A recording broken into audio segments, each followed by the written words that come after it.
Ruth chapter 1 and verse number 19. Ruth chapter 1 and verse number 19.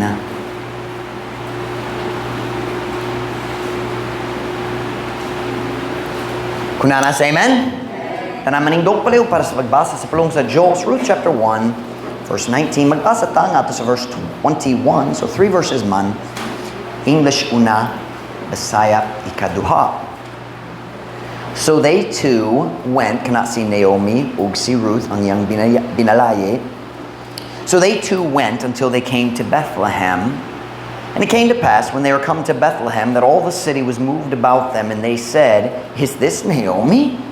And she said unto them, Call me not Naomi, call me Mara. For the Almighty hath dealt very bitterly with me.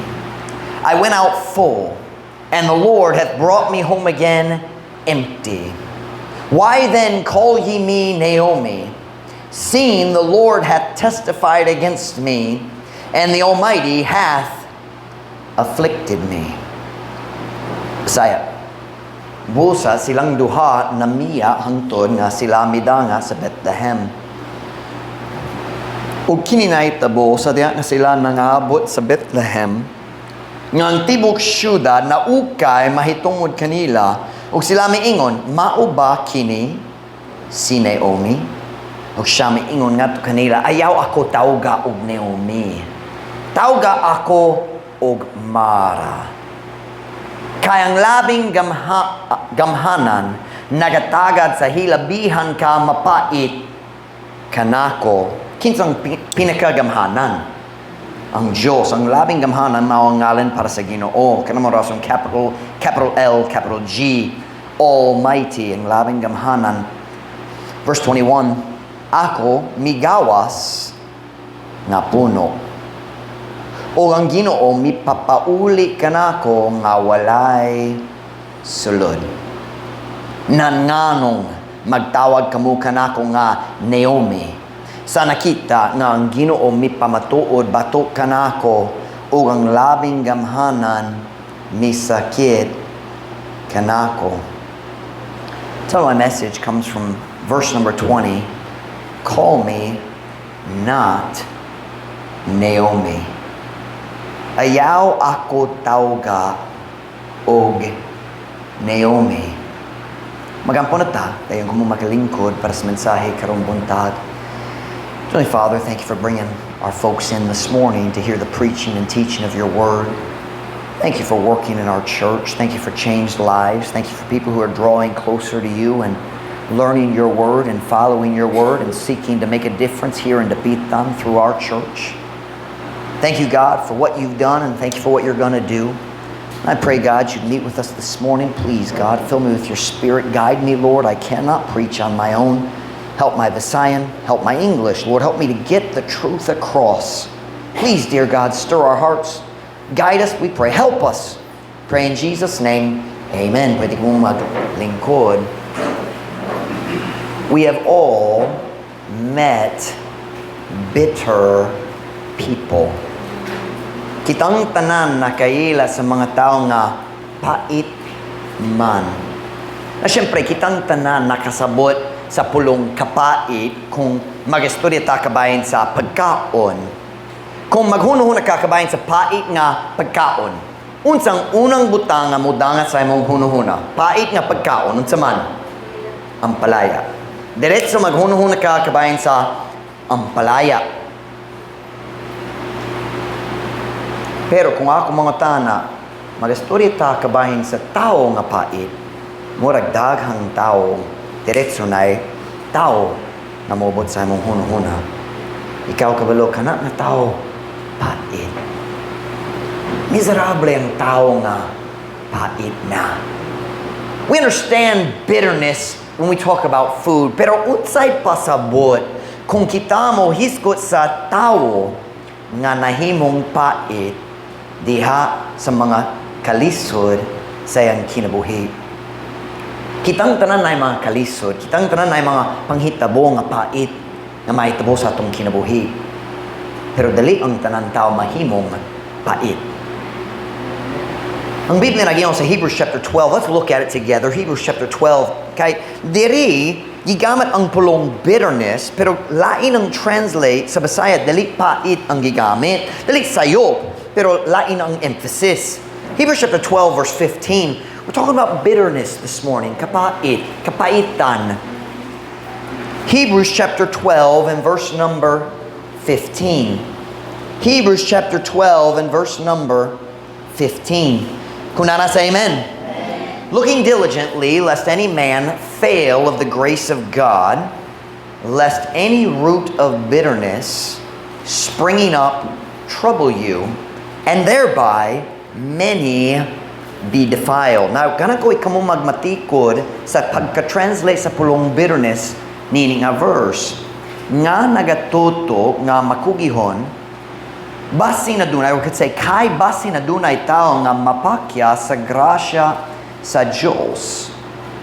Kay basin adunay gamot sa kaligot-got nga nagatubo nga musamok kaninyo og pinaagi niya na daghan ang mahugawan. Dari sa Hebrews 12:15 nakita na to ang lain pagka-translate sa pulong bitterness. Kaligot-got. Kitang tanan nagsabot sa kaligot-got. Ang bitterness, ang kapaitan, ang bitterness diha sa uska tao. Watch me now. When we say kana nga tao pait na, ang bitterness diha sa uska tao mao ang kaligot-got nga nahibilin human sa pait nga kahitabo sa kinabuhi. Klaro ba ka na? Bitterness is in English we would say aftertaste. Kinsa nakasabot sa English term aftertaste. Have you ever eaten something nagkaon ka sa butang nga pait kayo? O human sa paglamoy, kana nga pait nga lasa na gihapon sa imong baba? Kabalo ka mo, that is the aftertaste. Ang nahibiling nga lasa bisan naglamoy na. Sabtan ninyo, ang kapaitan diha sa katao mao ang aftertaste. Nagkaon ka sa butang nga pait, ug unsay resulta, basta lang kana nga pait nga lasa anaa sa imong baba, walay laing pagkaon nga lami alang kanimo. That is bitterness. Kana ang saktong panaglitan sa kapaitan diha sa usa ka tawo. Walay lain butang sa kinabuhi na ay kalami alang kanimo tungod nagtilaw gihapon ka sa kapaitan sa miaging panghitabo. Am I making sense to you this morning? We're talking about bitterness. Paminaw na ko, ang tanan tao niining kalibutana mo experience sa pait nga panghitabo. Kitang tanan. Pero dili ang tanang tao mahimong pait. Not everyone becomes bitter. Sa atong text verses karong buntag, nagbasa ta kabahin ni Naomi. Sa Hebrew, ang ngalan Naomi nagpasabot pleasant, pleasing. Sa Bisaya, makapahimuot. So kung ang taong suli, oy, Naomi! They're saying, makapahimuot. Pahimuot. Apan sadya si Naomi nibalik ngadto sa iyang lugar sa Bethlehem, gikan sa layo nga lugar sa Moab. Pait, nagayud siya tungod sa pait nga panghitabo sa iyang kinabuhi dito sa Moab. Nagbiya siya sa Moab, pero nagdala sa kapaitan gikan sa Moab. Klaro ba? Ang pait nga lasa gikan sa Moab, nagyapon sa iyang bakbak. She was bitter. Pasin na ipipila diri wala familiar sa story ni Naomi. More than 10 years before our text verses this morning, si Naomi ug iyang bana nga si Elimelech naghimo sa decision nga dili maalamon. Sila nagbalhin gikan sa kabubuton sa Dios diya sa Bethlehem, ang lugar nga gihatag kanila sa Dios. Kabalo mo Bethlehem, kana ang lugar nga si Kristo na tao. This is many hundreds of years before, pero kana ang lugar nga ang Dios nagpahimutang kanila. O sila naghimo sa decision nga dili maalamon, nagbalhin sila gikan sa Bethlehem, ang lugar nga gipili sa Diyos para nila, o nagbalhin sa daotang nga nasod nga gitawag Moab. Nga naman sila nagbalhin kay naay tinggutong sa Bethlehem. Now, wala na huro. Kasi tayo wala na huro ang pagkaon. Napay pagkaon kay ang tanan nilang higala wala nagbalhin og sila buhi ihapon human sa 10 years okay pa sila. Pero kung naay tinggutong mas mingaw ang pagkaon, no. Mas kulang sa pagkaon. Ug unsa may tabo kung dili pa igong pagkaon, ang presyo mo saka. Kinahanglan mo order gikan sa layo nga dapit, so naay gasto para sa transport o ang tanan. So mas mahal ang pagkaon. Pero naa pa, just mas mahal. So unsay situation nga naman sila nagbalhin. Ready ba? Kaya piki ang ilang kahimtang. Naghimo sila sa decision gibase sa financial o wala sila naghunahuna kabahin sa plano sa Diyos. Paminaw na ko, ang tanan decision nga gibase sa kwarta lamang sayop. Was that a correct sentence? Was that clear? Any decision that is only based on money. Now, I think we should consider finances. The Bible says count the cost. Kinahanglan ta magkwenta sa atong financial kaimtang. It's not living by faith just to say, maggasto-gasto, wakoy plano. That's not living by faith. That's foolishness. God expects us to be wise with money. However, kung magsugod ta nga mohimo sa tanan mga decision gibase sa financial lang, padulong ta sa dakong pagmahay. Nga naman sila nagbalhin, kaya piki sa Bethlehem, nakadungo kung mas nindo ang sweldo sa Moab. Mas pratong pagkaon sa Moab. So sila nagbalhin nga to sa Moab, pero naay problema. Moab was a wicked nation. Ang mga tao sa Moab, nagsimba sa mga statwa, sa mga Diyos. They were idolaters. Tigsimba sila og Diyos, apan labaw pa.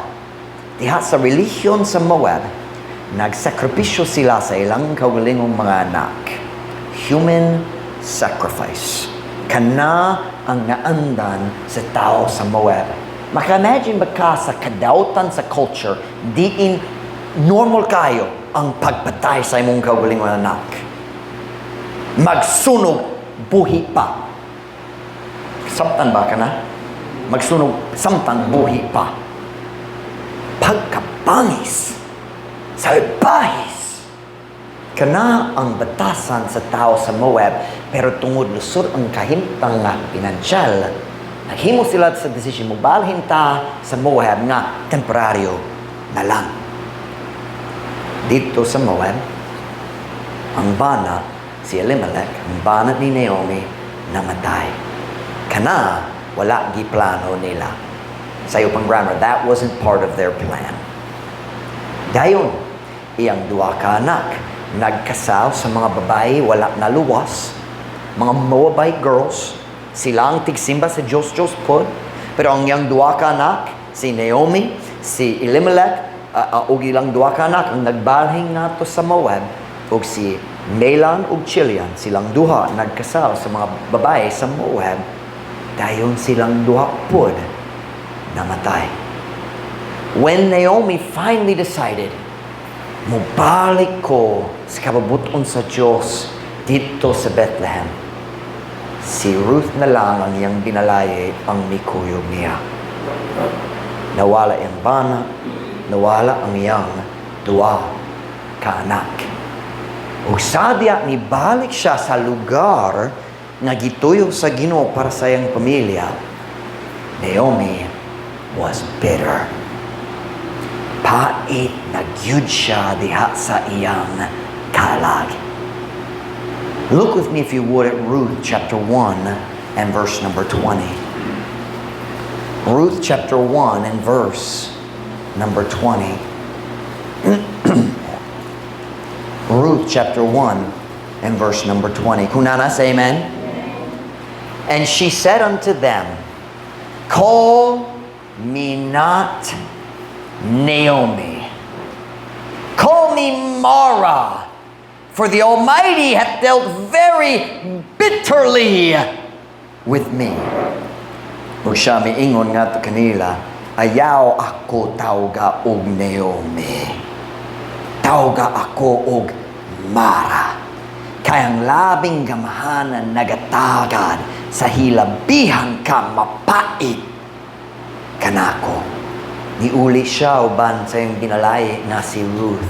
Ug tanan niyang silingan wow, 10 years ka pin! Kini pa si Naomi? Naomi, is that you? Ug ang pait nga mangpulong ni gawas siyang baba. Don't you call me that. Don't call me pleasant. There is nothing pleasant in my life. Walay kahimuot sa akong kinabuhi. Don't you call me pleasant. Call me Mara. Mara in Hebrew is bitter. Pait. Nainom mo sa story ang tao sa Israel na dito sa kamingaon ug niabot sila sa lugar gitawag Mara. Nay daghang tubig pero dili mainom kay pait. So unsay tawag sa lugar? Mara. Pait. Si Naomi niuli gikan sa halayo, gikan sa pag-backslide, gikan sa kadahutan sa kalibutan, nibalik siya sa lugar nga gipili sa Dios. Pero gidala niya ang tanan kapayitan gikan sa Moab. She was bitter. She said, don't you call me pleasant. Ang Diyos nagkuha na sa tanan mayos gikan sa akong kinabuhi. She was bitter. Call me Mara. Kay pait kaayo ang gibuhat sa Diyos dinhi sa akong kinabuhi. Tanang verse 21. I went out full, and the Lord hath brought me home again empty. Why then call ye me Naomi, seeing the Lord hath testified against me, and the Almighty hath afflicted me? Ako migawas nga puno, ug ang Ginoo mipapauli kanako nga walay sulod. Paminaw nako, kana manggurang komen nga mahitabo.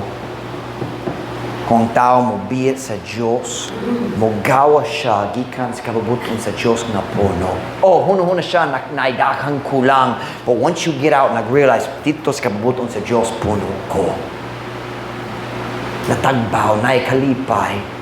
Mo gawa siya na puno. O kung mo uli na, what naisalod? Empty na. Kanang common mahitabo, paminaw nako. Kung na'y backslider sa ni Naomi, mo biya sa Ginoo, ganahan yun mo uli. Watch me now, ang Diyos kanunay mo papauli kaniya. But you listen to me, young people. Ang Diyos wala, dili gayud. Ang Diyos dili gayud mo saan sa pagbawi sa resulta sa imong mga decision samtang naka sa Moab. Daghang batano mo lang to, uy, nailaing backslider, may balik, okay na ka, wala ka kabulo sa pagmahay sa ilang kasing-kasing. Naomi was bitter, pait na siya. Ang kinabuhi, what na'y kalami alang kaniya, kay nagtilaw gyapon siya sa kapaitan sa iyang miyaging panghitabo. Am I making sense to you? And today, I want to look at the process that led Naomi into bitterness. Today, I'm going to call it the Valley of Bitterness. This morning, I'm going to preach about it. And tonight, I think I'm going to preach about it again. This morning, mupakita nimo sa dalan nga gilakwan ni Naomi padulong sa kapayitan, padulong sa walog sa kapayitan. Unyang hapon, mupakita nimo sa dalan pagawas sa walog sa kapayitan.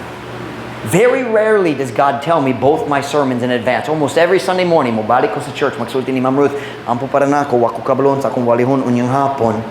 But yesterday, God gave me everything. Naluya ko, ang Diyos mihatag na ko sa tanan. But today, ganang kumulantaw sa dalan nga gilakwan ni Naomi. Kana nga dalan nga nagdala kaniya, kana nga dalan nga nagtumong diya sa walog sa kapayitan. You understand when I say walog, ang lugar nga ngit-ngit, lalong kayo, ubos man. I don't know about Visayan culture, but in English culture and in Hebrew culture, the valley is often a place of trials and kalisod o kagubot o discouragement, kangit-ngit, ang dulong nga lugar kay ang sunshine dali makakabot dito sa pinakaubos nga bahin, pinakalalong nga bahin. The valley of bitterness. Now listen to me this morning. Na ay daghan kung kini dere ang walog sa kapayitan, ang lugar sa kinabuhi nga wat nay kalami, bisan ang mayong butang sa kinabuhi wat nay kalami para nimo kay nakatilaw ka gihapon sa kapayitan, sa mga panghitabo, kana nga situation, kana nga walog. Watch me now, nay daghang gayud, daghan ang mga dalan na mutumong sa walog sa kapayitan. Pero wa ko'y time karong bunta nga magwali sa kabayan sa danan, laing-laing dalan nga padulong sa walog sa kapayitan. But today, we're only gonna look at the path Naomi walked. Napaydahang lain, syempre. Pero karong buntag, maglantaw rata sa dalan nga gilakwan ni Naomi dayon nagtumong siya diha sa walog sa kapayitan. How did Naomi become bitter?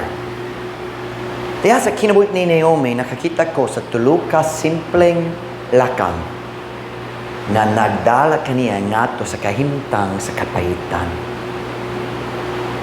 Now let me say something about bitterness. Usa ang tao nga pait, mag-smile gyapon. Usahay mo gamit pa siya sa espirituhanong mga pulong. Si Naomi naggamit gyapon sa pulong kabahin sa Diyos, pero pait siya. Don't call me Naomi. Ayaw ako tawga. Og Naomi, walay kahimuot sa akong kinabuhi. Pero so diya nag-story sayang mga binalaye, ang Diyos mag-bless kanimo. You know, we can hide bitterness. Sometimes the Christian that we Sean, I'm sorry. Gillette, can you erase that? I forgot about that. That's Sunday school. Pwede ka mag-erase it na tamo gamit. Usahay ang Kristohano nga pinaka malipayon sa gawas, maglisod sa kapaitan sa salud. Are you listening to me now?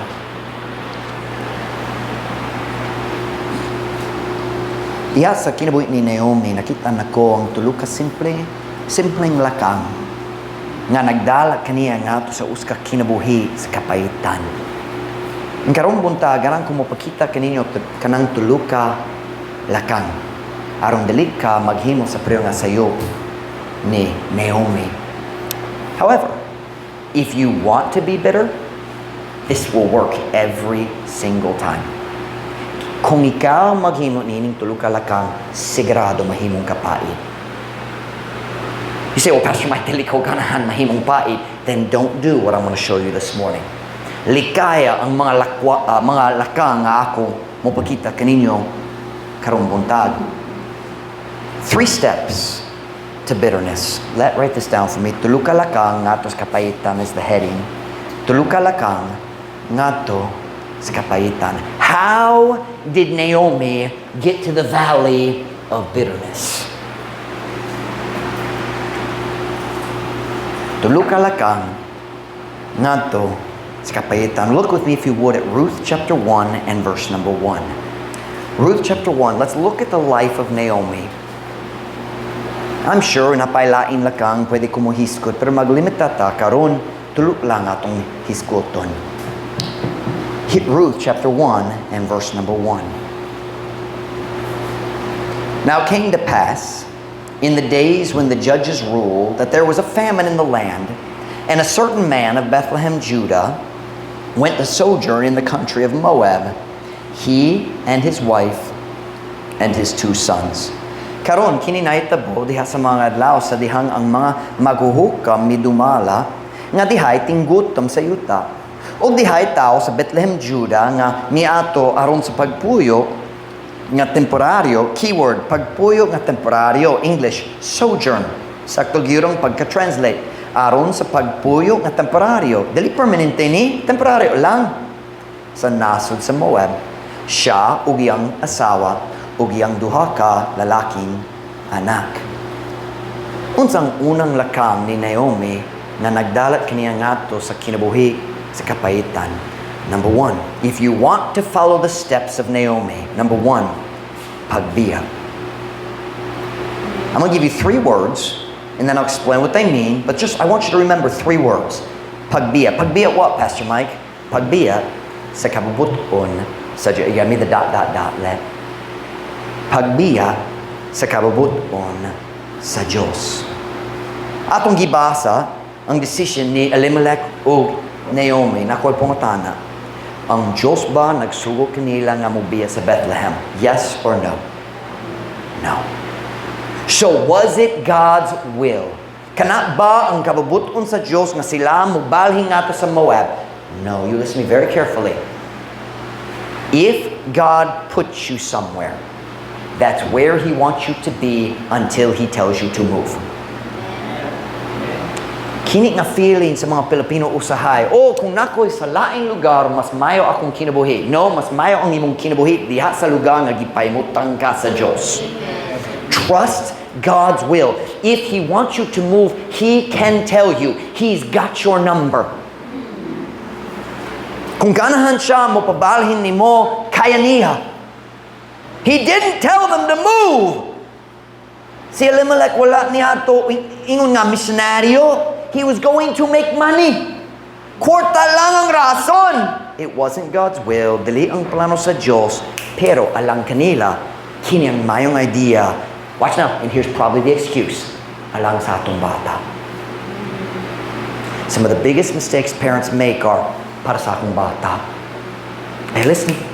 Para sa, no, listen to me. Pastor Mike, pero kung mag-overseas ko, dako gira kong sweldo, makahatag ko og daghang kwarta sa akong anak, mas mayo ikaw mo hatag sa imong anak, sa imong presensya o gugma.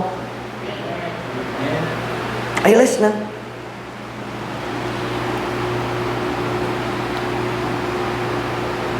If you want to be bitter, say, Pastor Mike, I don't want to be bitter. Pretend you do.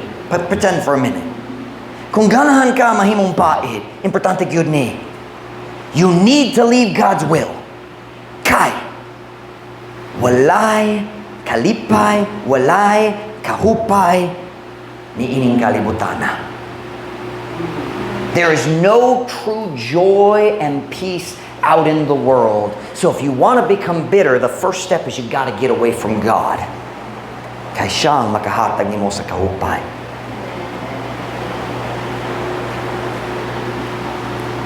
Ang kalibutan maka-offer kanimo sa dako nga kalingawan apan wala gayud sila tinuod kalipay. Kung ganahan ka mahimong pait, ang unang lakang maong pagbiya sa kabubuton sa Diyos. It's so simple. If you're close to God, you're not going to become bitter. Are you listening? This is the path Naomi took. Tonight I'll mention there are some other paths, but let's stick with Naomi today. Leave God's will. Unsang unang lakang padulong sa kapayitan. Talk to me now. Pagbiya sa kabubuton sa Diyos. And listen to me very carefully.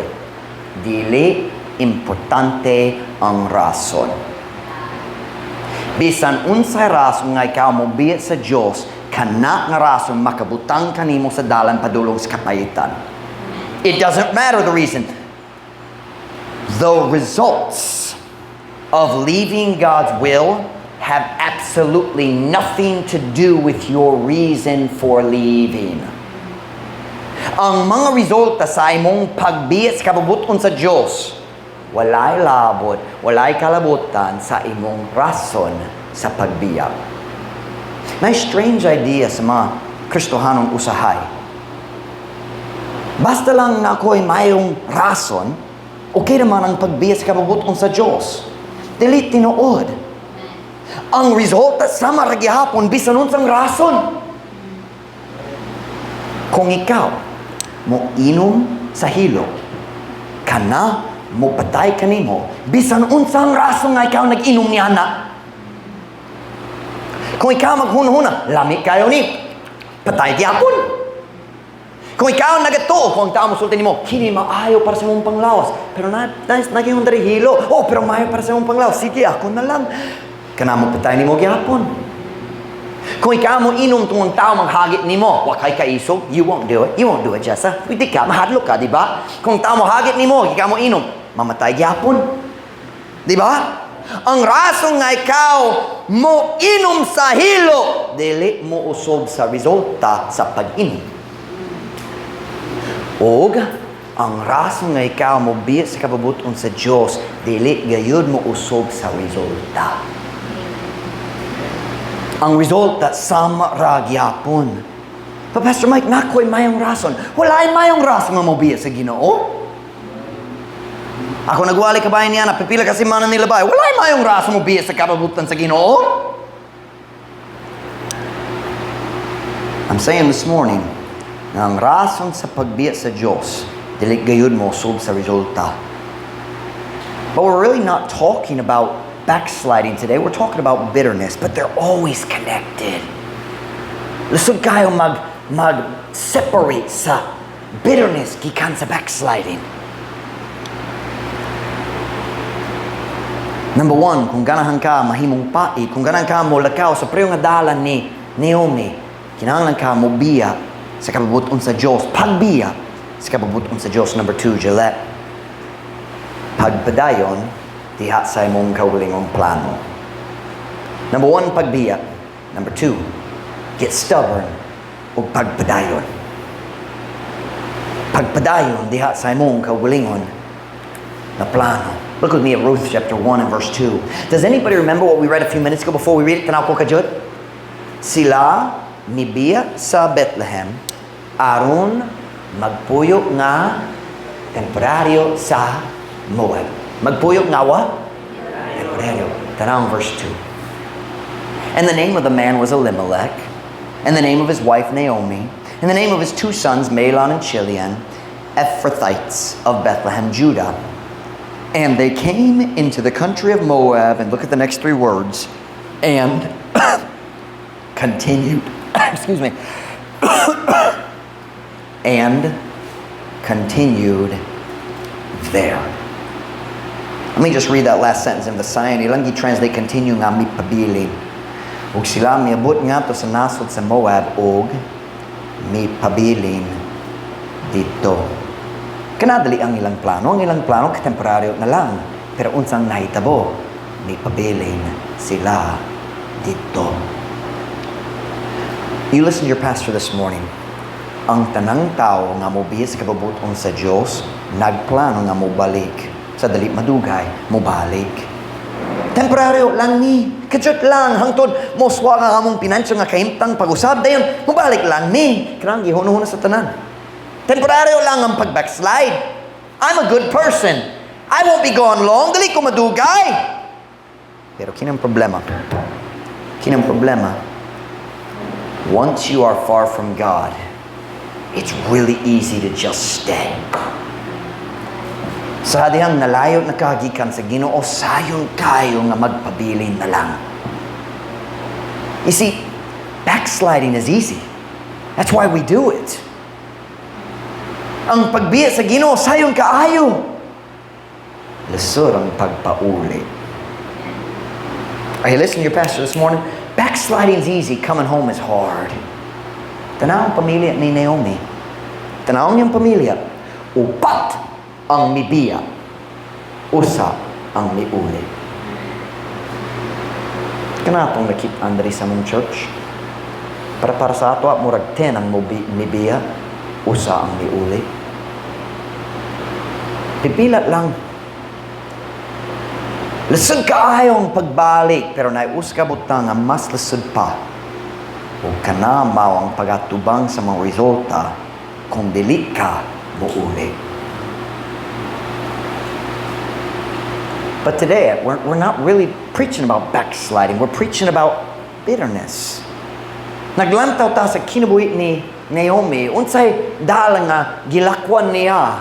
What did she do? How did she become bitter? Number 1, pagbiya. Number 2, pagpadayon diha sa imong plano. Ha, Pastor Mike, nakoy plano. Kung imong plano, dili mag-uyon sa plano sa Diyos, padulong ka sa pagmahay. Padulong ka sa kasakitan nga dili ka maka-imagine yan na. Kung ang pastor maka-warn og usang Kristohano, kana para sa uban, okay naman ko. Waka kabalo sa kapadulong. But now we come to the most important detail. And I think number 3 is a part of every journey into bitterness. Not everybody walks this path. Dali ang tananta nga mabut diri sa walos kapaitan mula kaon ini nga dalan ay laing tao nga masakitan tungod sa sala sa uban dayon tungod sa ilang masakitan mobiya sila tungod sa ilang kasakitan mobiya sila sa Ginoo, and then they so nay laing dalan makaabot diri. I'm not saying this is the only path, but we're only looking at Naomi this morning. Pero ang ikatulo, murag everybody who becomes bitter at some point comes to point number 3. What was the path? I need to get a new battery.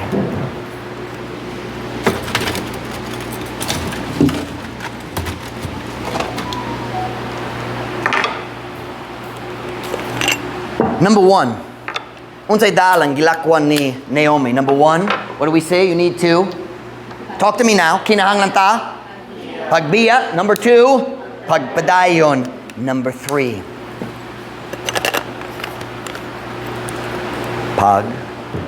pagbasol.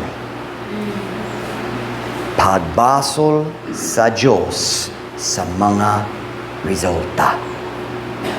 O kana atong nakitaan diha ni Naomi. Tanawa Ruth chapter 1 verse 20. Ruth chapter 1 verse 20. Kini atong text verse kaniya or usa sa mga text verse. Ruth chapter 1 verse 20. Kunana say amen? Amen. And she said unto them, call me not Naomi, call me Mara. For the Almighty, why am I bitter? Because the Almighty hath dealt very bitterly with me. Ug siya miingon ngadto kanila, ayaw ako tawga og Naomi, tawga ako og Mara. Kayang labing gamhanan nagatagad sa hilabihan ka mapait. Kanako. Now, wait a minute. Naomi, wait a minute. Naomi, what do you mean by that? Unsay mong gituyo niya na? Naomi, ang Diyos ba ang nagsugod ni mo nga magbiya sa Bethlehem, magbalhin nga to sa Moab? Kala ba ang sugod sa Diyos? Wala. Asay mong ba na namatay, Naomi? Sa Moab? Asay mong mga anak namatay mo, Naomi? Sa Moab? Pero ang Diyos wala nagpadala ni mo. Nga naman ikaw nagbaso sa Diyos para sa mga resulta sa inyong kaugalingon, mga desisyon.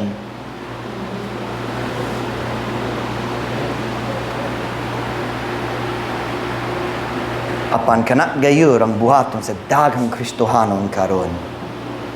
Sila mo pil sa church sama ni ini, mukaton sa pulong sa Diyos, dayon magdesisyon nga magbaliwalat ni ana. Ang pastor dali ang Diyos, dali ko kinan mag-uyon ni ana. Tinuod ang pastor dali ang Diyos, pero basta lang nagwali siya sa pulong sa Diyos, naka-responsibilidad nga mutuman. Wala ka nagatuman sa pastor gayon, nagatuman sa pulong sa Diyos.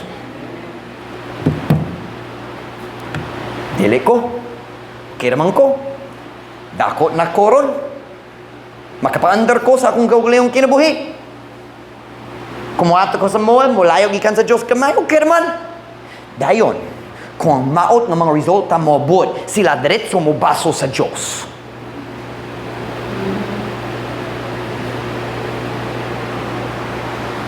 Uy, nagsulay ko sa Baptist Church, nagsulay ko sa pagsunod sa Ginoo, panway pulos para na ako. Ang Diyos wala nagtabang ka na ako. You ever heard that kind of talk? You listen to your pastor, nagsulit ko ganiya mo, sulit ko pag-usab. Ang Diyos kanunay mo dawat kanimo, pero wala gayud siya misaad sa pagbawi sa resulta sa imong mga desisyon. Magbaliwala ka sa Diyos sa mga bulan, mga tuig, dayon mag-expector ka nga siya mo ayo sa tanan mong problema sa 2 weeks. Sa 3 months, sa 6 months. And then masuko ka sa Ginoo. Tungod sa resulta sa imong kaugalingong decision.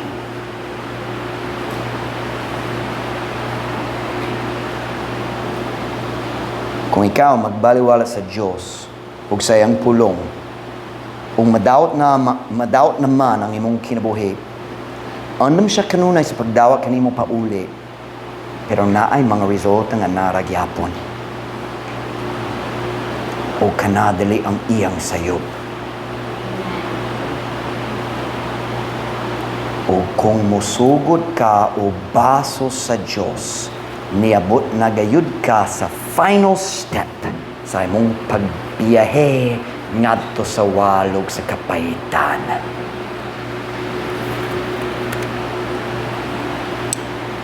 So can I ask you a question this morning? Asa man ka karon? Padulong ba ka? Naglakaw ba ka sa pareho nga dalan ni Naomi?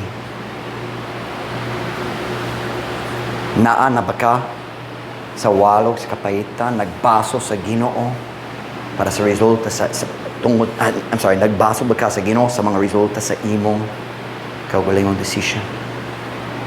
Nga naman ang Diyos nagtugot ni ini. Nga naman ang Diyos nagtugot nga ikaw mo biya sa iyong kapabuton. Because God gives us free will, that's why. So I ask, padulong ba ka sa kinabuhi, sa kapayitan? Kinabuhi nga wala na'y kalami para nimo. Tungod napay lasa. Sa pait nga lasa, nagyapon sa imong bakbak. Do you see yourself here? Nakitaan ba ang imong kaugalingon dere? 3 steps to bitterness. Now, I have good news for you. Number 1, makahimo ka sa U-turn bisan kanuso mubalik sa Diyos. Kung mag-realize ka, padulong ka sa kapayitan, maka-U-turn ka, makabalik sa Diyos.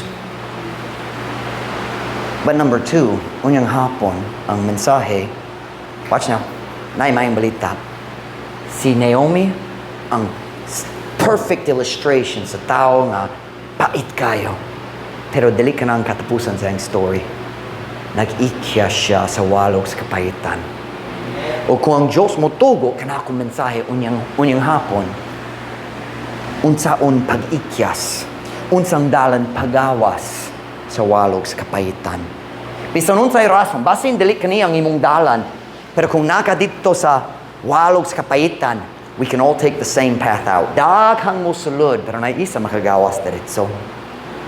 I want to talk about that this afternoon, but this morning, let me ask you about these 3. Do you see any of that in your life?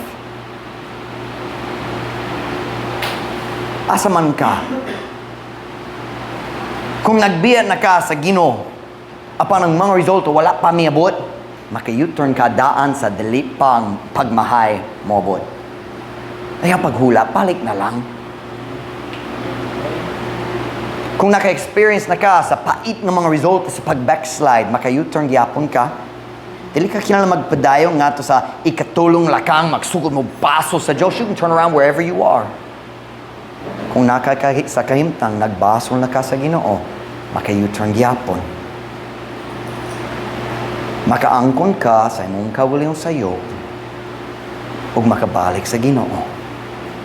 Or basing wala pa ka magbiya sa Diyos. Maybe you're still right with God. Then you can make the decision, I'm never gonna go down that path. Dili ko ganahan moabot sa walog sa kapayitan. So dili ko mobiya sa kababuton sa Diyos. Asa man ka karon? Asa man ka karon? Unyang hapon mo, story ko gamay kabahin sa akong kaugalingon kalisod. Sa akong experience, ang tanan tao, bisan ang mayong Kristohanon, na panahon nga maglusod sila sa kapayitan. Ang kaligud-gud nga nahibilin human sa pait na panghitabo. Kitang tanan. Imong kaugalingong pastor na about 3 years. Naglusod ko sa bitterness. Ay us ka tao, nagkisaligan gyud ko, nakasakit gyud siya ako. And I struggled. Ako nagsalig, yun niya mihatag kiniya sa akong kasing-kasing. And he betrayed me in some ways. And it hurt. Pero salamat sa Ginoong Diyos, nagdala na ko paghawa sa walog sa kapayitan. I couldn't be the pastor you need today if I was still angry and napakaligud-gud. So kung maglusod, paminaw, kung maglusod ka sa kapayitan karon, wala ko nagsaway. Sometimes mas isog ko kabayan ini, karon dili. Ako nakasabot. Pero mag-warn pa ko, because bisan unsang rason, pari ang resulta. Asa man ka? Nagabasol ba ka sa Ginoo? Nga naman ikaw nagtugot ni oh! Ang Ginoo walay sala. Ang Ginoo walay sala.